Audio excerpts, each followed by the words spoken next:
My name is Kyungeon from UT Austin, and today I'm gonna talk about data management package for the novel data delivery systems of ServiceX, and also want to talk about some of its application, and especially to that I'm working on, which is Atlas Run-to physics analysis. So let's start with ServiceX. So for the people who might not familiar, what is ServiceX? So ServiceX, it's not a simple to explain, but I would say the main property of ServiceX, it's a service to quickly access a fraction of large data on the grid. So let's assume that if an analyzer want to see a distribution of a variable or a column or branch from a branch of a large data on the grid. So far, one needs to submit a grid job to run over all those files on the grid, and then generate some histograms, and then download all the histograms, and then see the distribution. Or one can download all those files to the local machine, which is not so trivial. So ServiceX essentially provides some nice alternative to access this data rather quickly. So ServiceX itself is deployed in a Kubernetes cluster, and usually it is co-located with a data center or enough large cluster to provide enough high network bandwidth from the data center. So Kubernetes, if you're not familiar with Kubernetes cluster, it's like a container orchestration system, like a Docker container. So for once ServiceX, what ServiceX does is it essentially spawns so-called transformer pods to read columns and also filter events from each files from the data center in parallel. And these transformer pods they are scaled automatically using Kubernetes auto scaling feature. And once all the outputs are generated, and all those outputs are written to object store inside Kubernetes cluster, and then it delivers to the final destination as soon as it becomes available. And so the transformers are essentially the key object of the ServiceX, and they are at the moment separated by the input data format. So at the moment, ServiceX supports two types of transformers for different data formats. So one is root transformer, essentially for flat root table. So something like CMS Nano AUD or any analysis flat root table. And the other format is Atlas XAUD transformer for Atlas XAUD data.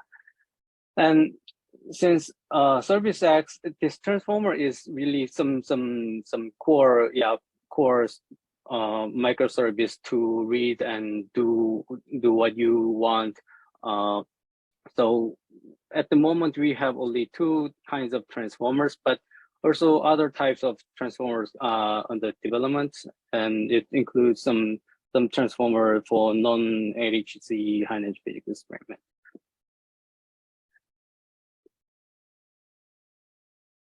So now I want to talk about the language that need to be passed to the transformer, like what I want. So the language it uses is so-called FuncADL, Functional Analysis Description Language. And this is a query language that these two transformers basically understand. And it is primarily for filtering events and select columns, but it also actually is for some aggregation or adding new branch. And this talk is not, primary focus on the learning or these new languages, but yeah, details on the grammar or the syntax of the FunkADL can be found from the talk by Mason at last year PyHEP, and I think here. But basic operators of FunkADL is essentially also shown, will be shown in my notebook, will be select and where. Select is essentially used, I use for select columns, select branches, and where is basically I use to apply cuts. At the same time, there's another wrapper package for a familiar experience for the users. It also supports root Tika syntax, which is, I guess, more familiar with many people. So it supports basically many different kind of basic expressions like arithmetic operators and logical and Latent and ternary and mathematical functions. But the limitation is it's at the moment is only compatible with a root flattenable, essentially root transformer. And also, since it doesn't know the branch is whether it's a vector or scalar in the bands, the cuts can be only applied to a scalar turbo branch. Now I want to talk about, so far I've been briefly explained what is ServiceX and where we can find ServiceX. So at the moment, here I listed available ServiceX endpoints you can access or you can use. So at the moment, we are primarily for Atlas or CMS experiments. So for Atlas experiment, we have one for root interval and the other one for XAUD. And for CMS, we have in Kafka for flat interval, essentially CMS nano AUD. And there's one for not that is open to to anybody to access, which is a CMS, which is not CMS Kafka open data endpoint. And here I differentiate the type into standalone and Kafka. Basically, standalone is it is secured by your own authentication system. So you need to go to this web page and ask for a permission or ask for a token actually to access this ServiceX endpoint. But standalone endpoint is once you get this token, you can access from anywhere. And for Kafka, at the moment, it is integrated into Kafka facility for CMS case. And this facility itself is secured by some authentication system. So you don't need any further token to access internal endpoint, ServiceX endpoint in this Kafka facility. But this ServiceX endpoint is not exposed to outside. And also for different type of input data and also for the location at the moment, for Atlas endpoints, University of Chicago NICE facility is the main provider, and CMS endpoint is mostly deployed to University of Nebraska-Lincoln, and they are all well maintained.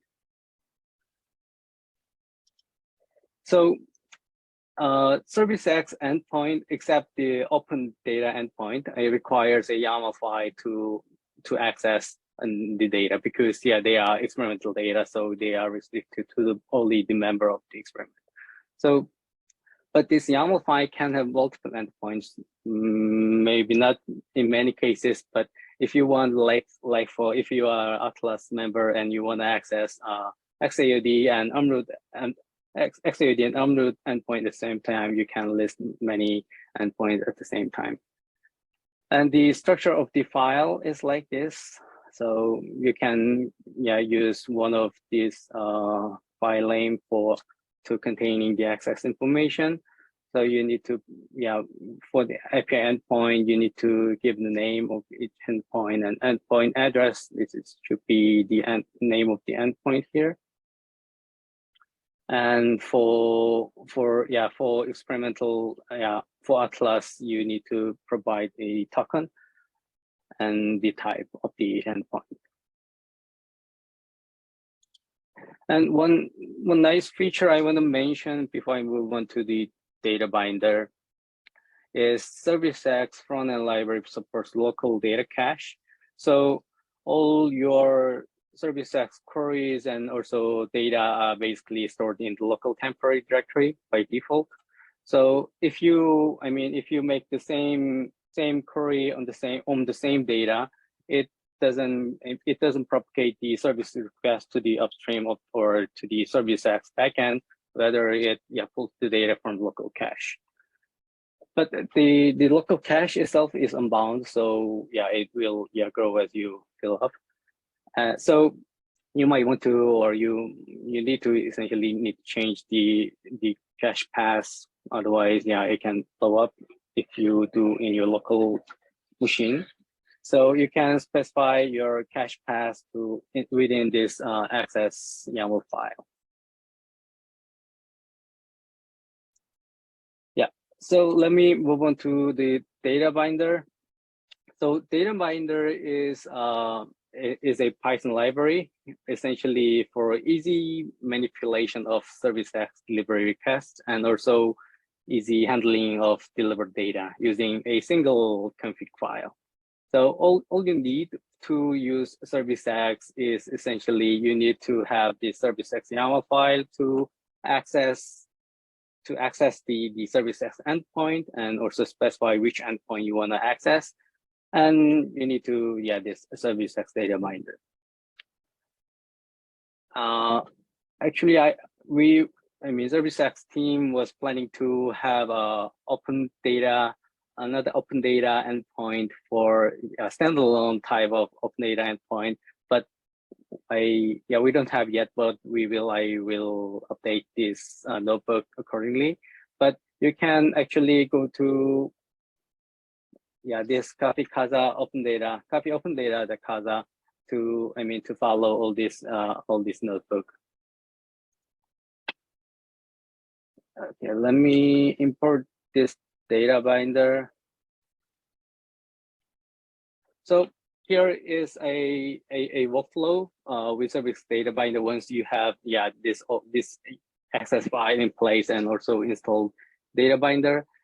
So a user writes a config file for DataBinder and make ServiceX delivery request from the notebook or any other terminal CLI. And then ServiceX backend essentially look for input data sets written based on the config file and retrieves all the input files from the data center to ServiceX front end and ServiceX backend. And then based on your query in FunKD or TCAD, it basically generates code to filter or to select columns, and then transform paths are generated to process each file.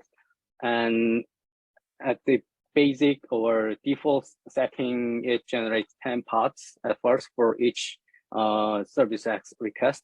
And as I mentioned earlier, this Kubernetes cluster scales up transform paths automatically. And then all the outputs are written into object store inside Kubernetes cluster, and then download outputs to the local cache, essentially, local cache directly asynchronously. And then ServiceX DataBinder copy files and move things around to the final destination.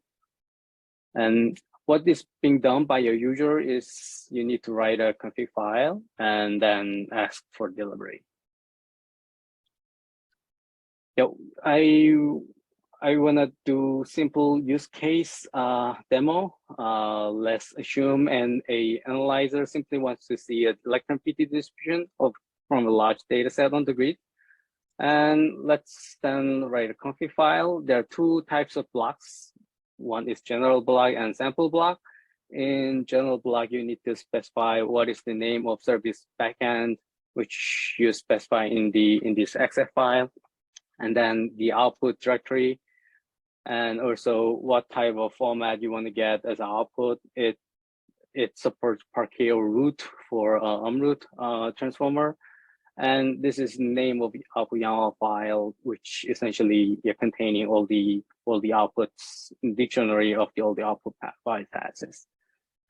And then you should have sample block. In this block you need to specify the name of the sample, and also in this example I am reading CMS open data converted to flat data pool by Alex, and I can use about 50 files, but since it's open data, I read from using XRT protocol, and it amounts to about 10 GB in total. Since it's demo, I use rather small files, and I need to specify the tree name of this entity, and then the query that I want to pass to the transformer. Let's have a look at the weir config file. So as I mentioned, here I'm using root endpoint at the moment, since we don't have standalone open data endpoint at the moment. So I'm using one for Atlas, and output directory name, and I want to get the outputs in form of the Parquet, and I want to write a YAML file containing all the bypasses. And the name of the data set is ttbar, and here I list the 50 files. And as you can see here, I'm reading from UNL. So the files are sitting in UNL machine, and I'm using UCAF. So the ServiceX is deployed at University of Chicago analysis facility, and the files are sitting in UNL. And then the events is the name of the tree, and I wanna branch electron PT, but I wanna apply cuts. So for the events where there are more than 5 electrons. So let's write this file. And then this DataBinder load this config file, and I can ask for delivery. And then it is delivered to my local machine, since I'm learning this notebook in my local machine. And my laptop is sitting in South Korea, so it might take a while if I pull down whole data set. And there are 2 progress paths, as you can see here. So one is for transformation. So there are 50 files in total, and 18 are done. And I downloaded 22 files.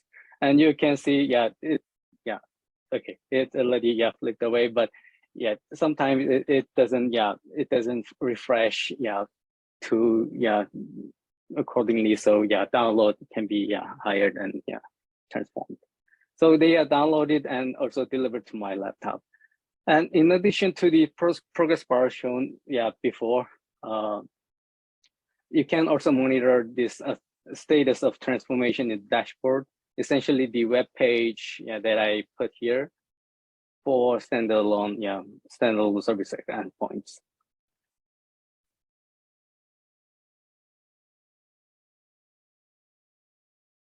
And then now we have the output.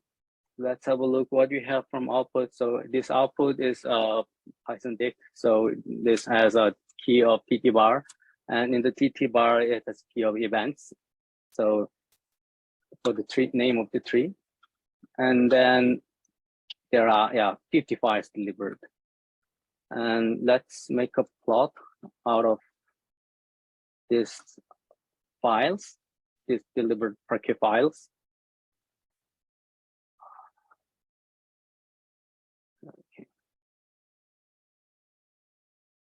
So yeah, here you can see, yeah, since I require more than 5 electrons in an event, so there are 6 electrons, for example, and number of events, yeah, essentially, yeah, delivered 14K. And I can, yeah, simply make a histogram out of that. So this basically demonstrates that it's much faster and easier to deliver a fraction of data with a selection of column and also filter events and see what it has. And as I also mentioned, this 1KDL expression also can be replaced by Rutica syntax. So if you are not familiar with this 1KDL syntax, we can use instead of 1KDL, we can use filter and column. Basically, columns is the select of columns, and filter is the cuts you want to apply. So I basically write the same config file for the same data sets, but instead of 1KDL, I use filter and columns.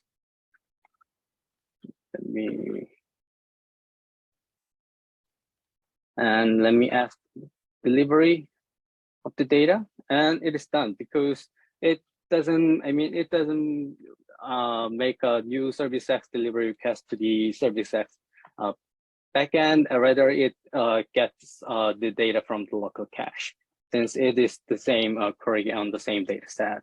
So if I make a change here, let's say,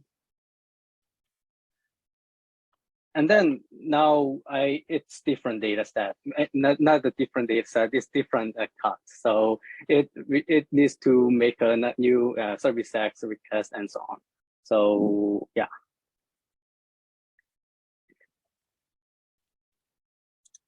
And what I showed for this demo is essentially using open data. So it uses Rusio, not Rusio, it uses XRuti files. So it had to be separated by commas at the end here. So it's not so, it doesn't look clean or nice, I would say.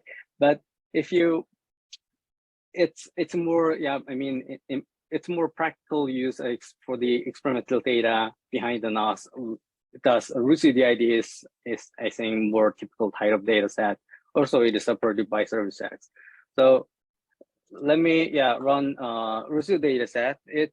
This data set is another CMS open data converted to flat and full, and it's amount to 11 gigabyte and 114 files. And the files are sitting at BNL and Munich in Atlas storage, but it is now pulled to UC University of Chicago AF facility ServiceX deployments. So you can see how fast it runs. So the transformation is already done, almost done, and it is primarily due to download to my local machine.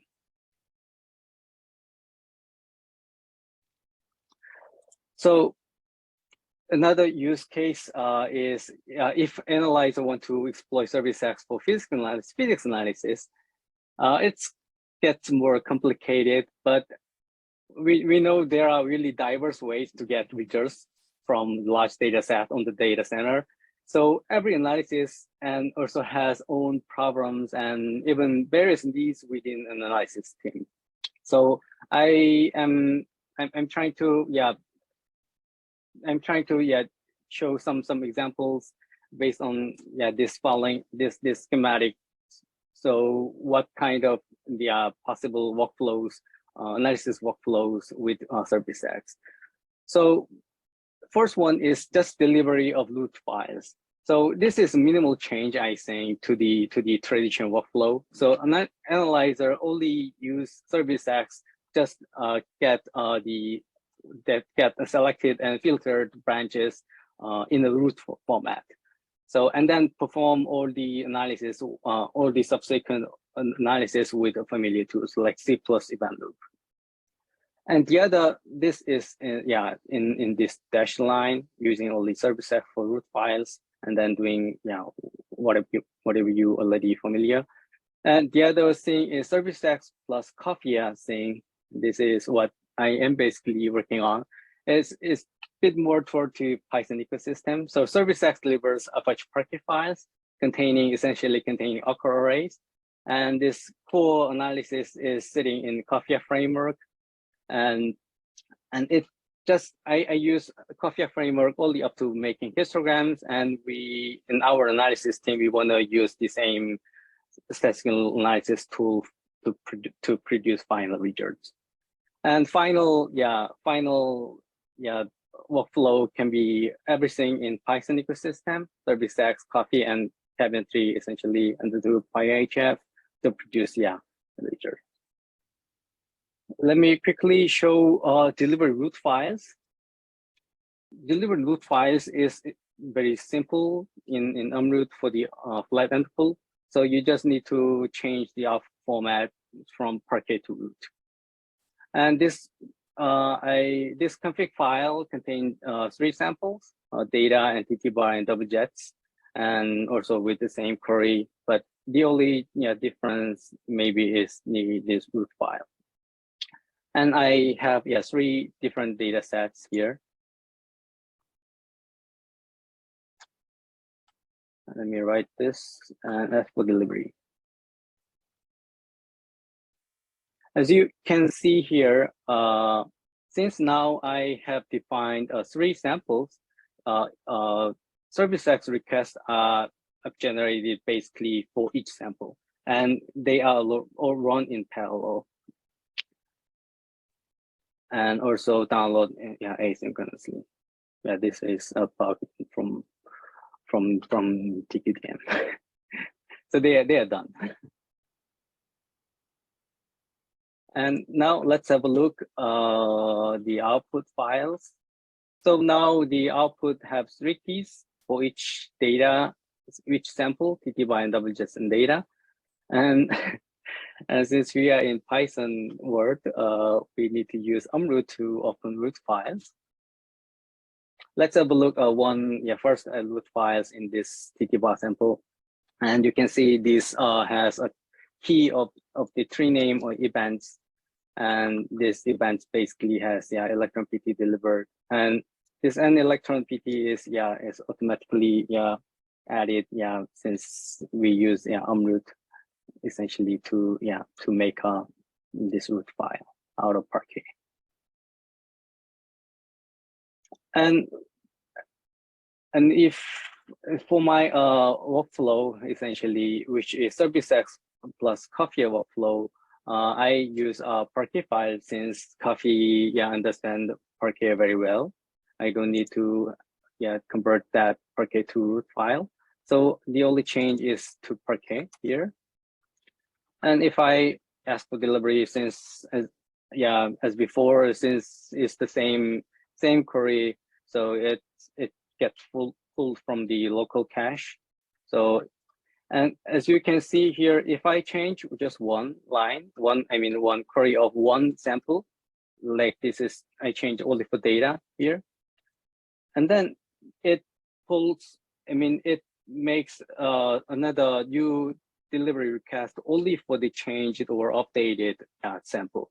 So this is, really, easy way to, maintain what are your data sets stored in your local and what you want, or whenever you want a new column or whenever you change your data set, you only need to change all and pull down all the that new data to your local machine or your working machine.